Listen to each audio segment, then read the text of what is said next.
चलिए जय हिंद दोस्तों। चलिए आज हम लोग देखने वाले हैं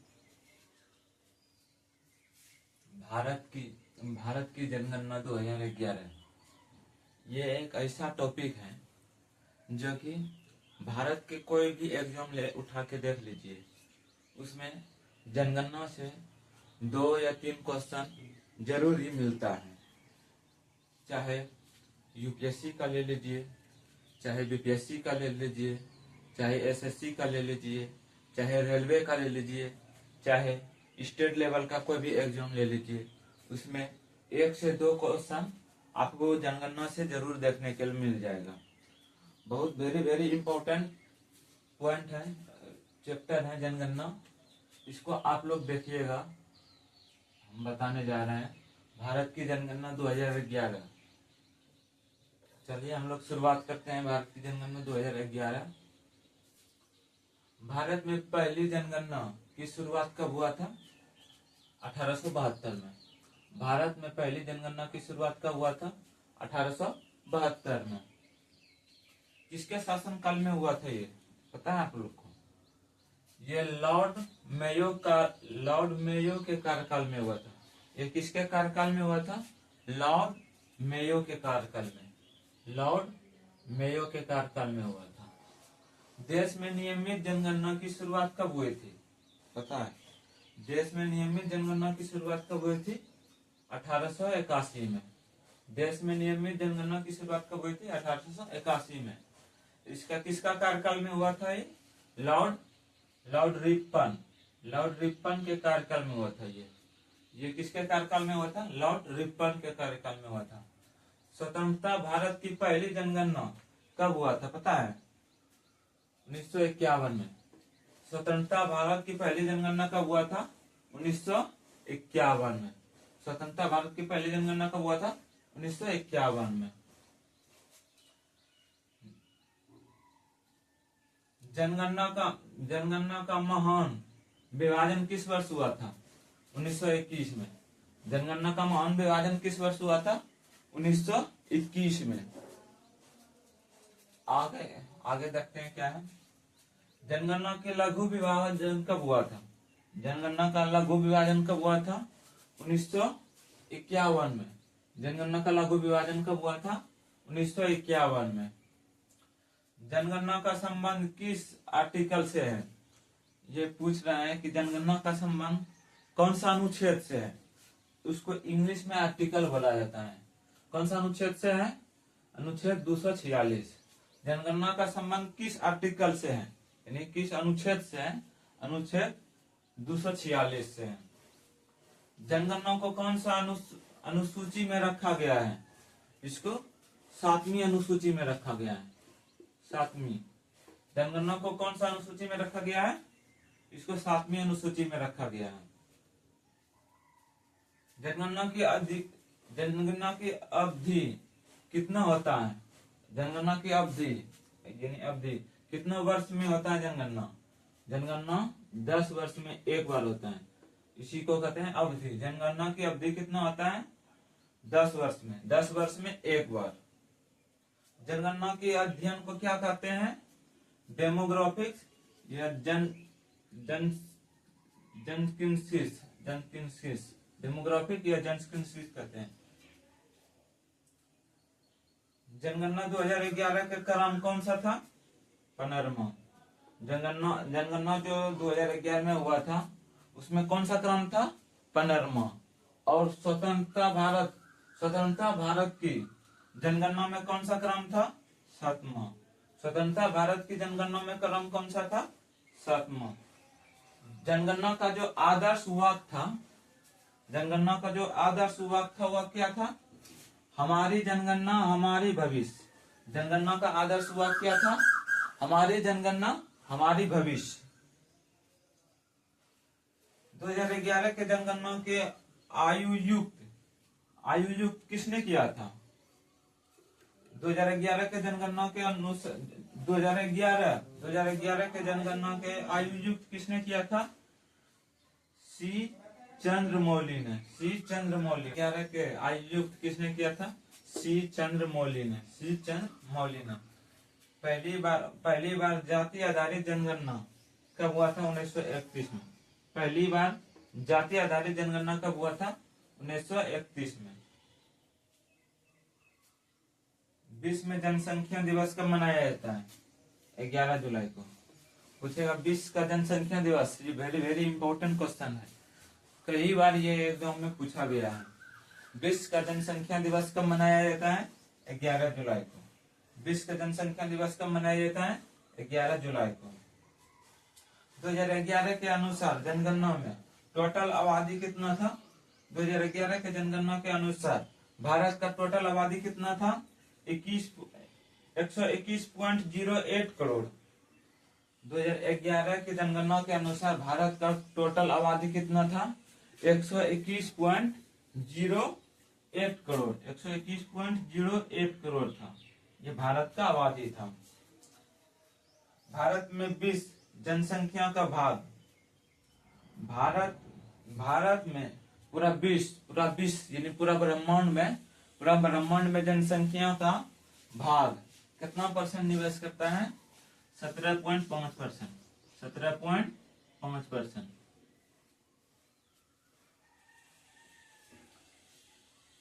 भारत में पुरुष की जनसंख्या कितनी है? भारत में बोलेगा पुरुष की जनसंख्या, भारत में पुरुष की जनसंख्या कितनी है? 62.32 करोड़। 62.32 करोड़। भारत में पुरुष की जनसंख्या कितनी है? 62.32 करोड़। ये 2011 के जनगणना के अनुसार हम बता रहे हैं। और भारत में महिला की जनसंख्या कितनी है? 58.75 करोड़। 58.75 करोड़। भारत में महिला की जनसंख्या कितनी है? 58.75 करोड़। दशकीय वार्षिक वृद्धि दर क्या था? दशकीय यानी 10 साल में वार्षिक वृद्धि दर क्या था? 17.7%।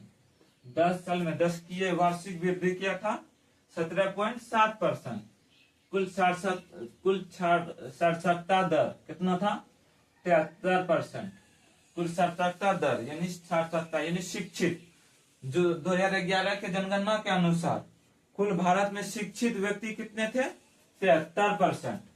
73% शिक्षित व्यक्ति थे। उसमें पुरुष का साक्षरता दर क्या था? पुरुष का 2011 के जनगणना के अनुसार जो पुरुष का शिक्षित व्यक्ति थे वो कितना परसेंट थे? 80.9%। इसको मान लीजिए 81 हो जाएगा। 80.9% यानी 81% के आसपास में है। महिला साक्षरता दर कितना था? 64.6%। 2011 के जनगणना के अनुसार जो कि महिला का साक्षरता यानी शिक्षित आदमी था, कितना आदमी था? 64.6%। 64.6%। 2011 के जनगणना के अनुसार लिंगानुपात क्या था? 943 महिला पर 1000 पुरुष। 943 महिला पर 1000 पुरुष।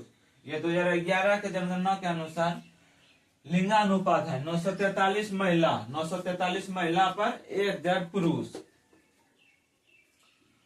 उसमें शिशु लिंगानुपात क्या था? 0 से 6 वर्ष के लिए शिशु लिंगानुपात क्या था? 0 से 6 वर्ष के लिए 919 था। 2011 के अनुसार जनगणना के अनुसार शिशु लिंगानुपात 0 से 6 वर्ष के लिए कितना था?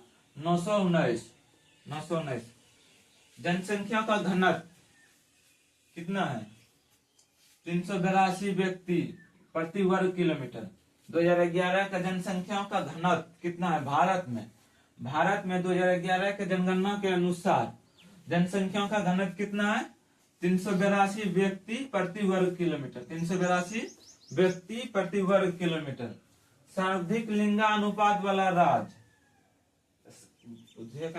सर्वाधिक जनसंख्या जनगणना 2011 के अनुसार सर्वाधिक लिंगानुपात वाला राज्य कौन सा था? सर्वाधिक लिंगानुपात वाला राज्य केरल था।